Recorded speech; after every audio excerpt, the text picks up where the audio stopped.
నా అధ్యయనంలోనే చెప్తున్నాను. ఎవరైతే ఆయన్ని రాజకీయంగా 2 సార్లు ఓడించి అవమానించిన వ్యక్తులు ఉన్నారో ఆ పార్టీల వాళ్ళే ఆ వర్గం యొక్క ఓట్లు సంపాదించుకోవటం కోసం ఆయన్ని ఆ రేంజ్ లో ఎలివేషన్స్ ఇస్తున్నారని నేను అనుకుంటున్నాను. దేశంలో అంబేద్కర్ గారిని 2 సార్లు ఓడించింది ఎవరు అడగండి, కమ్యూనిస్టులు, కాంగ్రెస్, వాళ్ళ పేర్లే చెప్తారు. ఇవాళ అంబేద్కర్ గారిని అచ్చగా లేపు భుజాన్ని కూర్చోబెట్టేది ఎవరు? వాళ్ళే. అంబేద్కర్ గారికి కాంగ్రెస్ పార్టీ మరి అన్నాళ్ళు పరిపాలించింది కదా, అంబేద్కర్ గారికి భారతరత్న ఎందుకు ఇవ్వలేదండి? వాజ్పేయి గారు వచ్చాక ఎందుకు ఇవ్వాల్సి వచ్చింది? అంబేద్కర్ గారిని అందరూ వాడుకుంటున్నారు. ఆ వాడుకోవటం కోసమే ఈ షోకులన్నీ చేస్తూ ఉన్నారు. నిజానికి రాజ్యాంగం చూసుకుంటే రాజ్యాంగం అంబేద్కర్ గారితో పాటు మిగతా 288 మంది ఎవరైతే రాశారో అందరికీ దక్కాల్సిన క్రెడిట్ అది. మీరు మూఢనమ్మకాలను నమ్ముతారా? నేనండి మీరే అంటున్నారుగా మూఢనమ్మకం అని చెప్పేసి మీరే అన్నారుగా, నేను నమ్మను. నేను దేవుడిగా దారం కట్టారు కదా, అర్థం ఎందుకో తెలుసుకోవచ్చా? తప్పకుండా అండి. ఇది యాక్చువల్లీ నమ్మకానికి మూఢనమ్మకానికి ఫస్ట్ తేడా తెలుసుకుందాం. ఏదైతే నమ్మకం నేను నమ్ముతున్నాను, దేవుడు ఉన్నాడని నేను నమ్ముతున్నా, ఆ దేవుడు ఉన్నాడు అని నేను నమ్మటం వల్ల ఎవరికి ప్రమాదం లేదు, నాకు ప్రమాదం లేదు.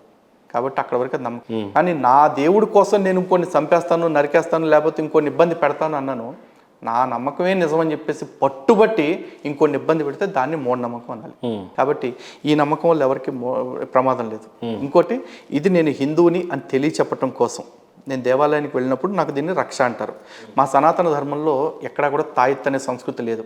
అసలు తావీజ్ అనేది అసలు సంస్కృత పదమే కాదు. తావీజ్ అనేది అరబిక్ పదము. అది ఖురాన్లో మాత్రమే ఉంటుంది. అది దర్గాల్లో మాత్రమే కడతారు. నేను జీవితంలో దర్గా ముఖం కూడా చూడను. దర్గా అంటే నాకు చిరాకు.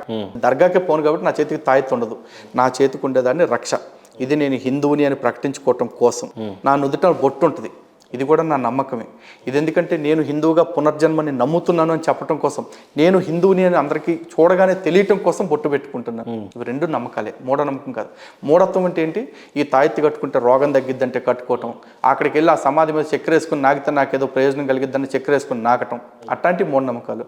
లేకపోతే ఇంకో చోటకపోతే అక్కడ దెయ్యం ఉంటుందని చెప్పేసి భయపడటం, ఆ దెయ్యం నన్ను ఏదో పీక్ కట్టలగడద్దని చెప్పి ఆడవటం, ఇది మూఢనమ్మకం. ఈ సృష్టిలో అసలు దెయ్యం అనేది లేదండి. సనాతన ధర్మంలో అయితే క్లియర్గా చెప్తున్నా, దెయ్యం అనే మాటే లేదు. ఈ ఖురాన్లో, బైబిల్లో వీటిలో దెయ్యాలనే పదాలు ఉన్నాయి. అవి వచ్చిన తర్వాత భారతదేశానికి దెయ్యం అనే పదం వచ్చింది. అసలు అజ్మీర్ దర్గా అనేది రాకముందు భారతదేశంలో దెయ్యం అనే పదమే లేదు. దెయ్యరు.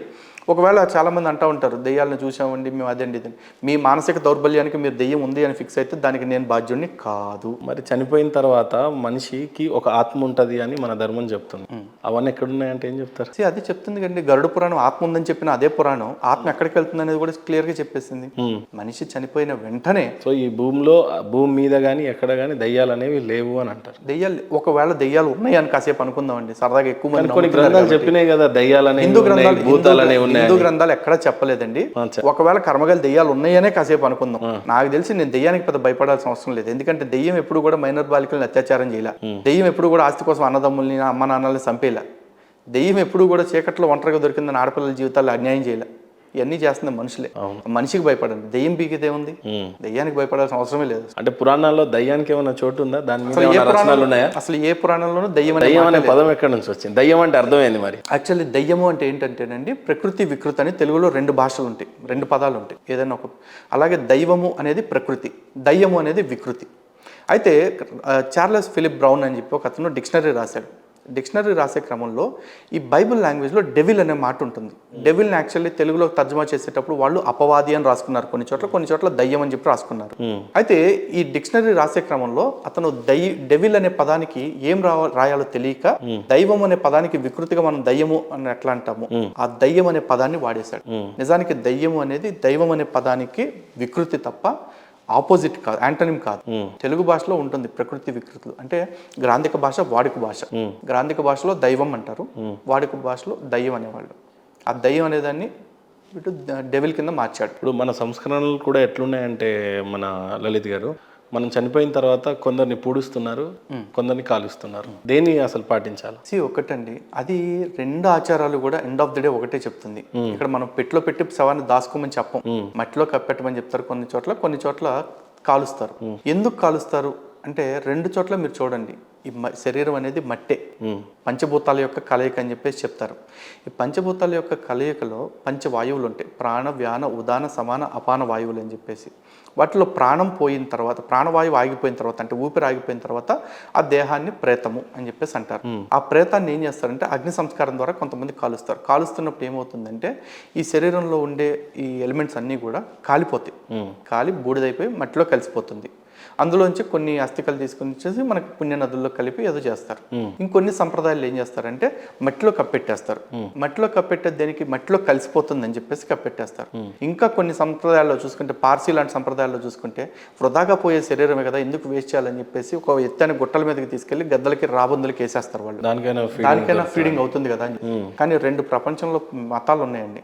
నీ శరీరాన్ని వాళ్ళు ఏం చెప్తారంటే చచ్చిపోయిన తర్వాత ఆ శరీరాన్ని పెట్టిలో పెట్టి జాగ్రత్తగా దాచుకోరే, చివరి రోజుల్లో దేవుడు వచ్చేసి నేను పైకి లేపుకెళ్తాడు శరీరంతో సహా మళ్ళీ అని చెప్పేసి అంటాడు. వాళ్ళందరికీ నేను ఛాలెంజ్ చేస్తున్నా, ఓ 2 నెలల రోజుల తర్వాత సవాల్ తీయండి ఒక్కసారి బయట, కనీసం ఆనవాళ్ళు కడతానికి ఉంటుందా? ఉండదు. అట్లాంటిది మళ్ళీ మీ దేవుడు ఎప్పుడో యుగాంతం నాటికి వచ్చి మీ శరీరాలు మీకు ఇస్తాడని చెప్పేసి, మళ్ళీ దాంట్లో ఆత్మను ప్రవేశపెట్టి తీసుకుపోతాడని చెప్పేసి ఎవడో కాకన్బుల్ స్టోరీలు రాస్తే వాటిని మీరు నమ్మిందే కాకుండా ఆ నమ్మకమే నిజమని చెప్పేసి మిగతా మతాలన్నింటినీ కించపరచుకుంటా మత మార్పిడి చేసుకుంటే ఎంతకాలం తిరుగుతారు? ఎల్లకాలం ఎవడో ఇక్కడ ఉట్టికట్టుకుని ఊరేగేది లేదండి, ప్రతి ఓడు పోతాడు ఏదో ఒక రోజు. మీరు చెప్పిన దాంట్లో ఒక సైంటిఫిక్ ఏమర్థమైందంటే, సపోజ్ ఇప్పుడు మన భూమి ప్రారంభం ఎప్పుడైనా కావచ్చు, ఇండో ఆరియన్స్, హరప్ప ఆ టైం నుంచి ఉంది.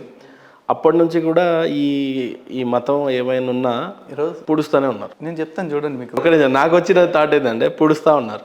అది మెల్లగా ఇప్పుడు మన ఊరు చివరిలో పొలిమేరలోకి పోతా ఉంటే మన ఊర్లలో చిన్న అప్పట్లో కొన్ని ఉండేవి, ఇప్పుడు ఎక్కువైపోయాయి. ఇంకొంతకాలంకి ఎక్కువ అవుతుంది. సో ఇప్పుడు మన జనాభా ఒక 130 కోట్లు అయితే ఓ 1000 సంవత్సరాల తర్వాత అవే ఎక్కువ ఉంటాయేమో. మరి సమాధులే ఎక్కువ ఉంటాయి. బరాబర్ భారతదేశం సమాధులుగానే మిగిలిపోతుంది కొన్నాళ్ళకి. ఈ రోజున ప్రతి ఊరికి వెళ్ళండి, ఊరు బయట హిందూ శ్మశాన వాటికి ఎకరమో 2 ఎకరాలు 4 ఎకరాల్లో పెట్టుకుంటారు. దాన్ని ఎక్స్టెండ్ చేయాల్సిన అవసరం లా. ఎవడొచ్చినా కాలుస్తాడు, కాలుస్తాడు, అస్థికలు తీసుకుని పోతారు. అని వీళ్ళు సమాధుల్ని పెట్టి పెట్టి పెట్టి పెట్టిపోతున్నారు. ఈ దేశం ఉందేనికి? బంగారం రత్నాలు పొదిగిన రత్నాలు ఉండే ఈ దేశాన్ని సమాధులు గర్భంగా మార్చేస్తున్నారని ఎవ్వడికి కనిపించలేదా? నేను హైదరాబాద్లోనే చూపిస్తే ఎన్ని వేల ఎకరాల్లో సమాధులు ఉన్నాయండి, క్రైస్తవ ముస్లిం సమాధులు. మీ ఆచారం మీకు కరెక్టే, కానీ కాలమాన పరిస్థితులను బట్టి మనం మారాలా వద్దా?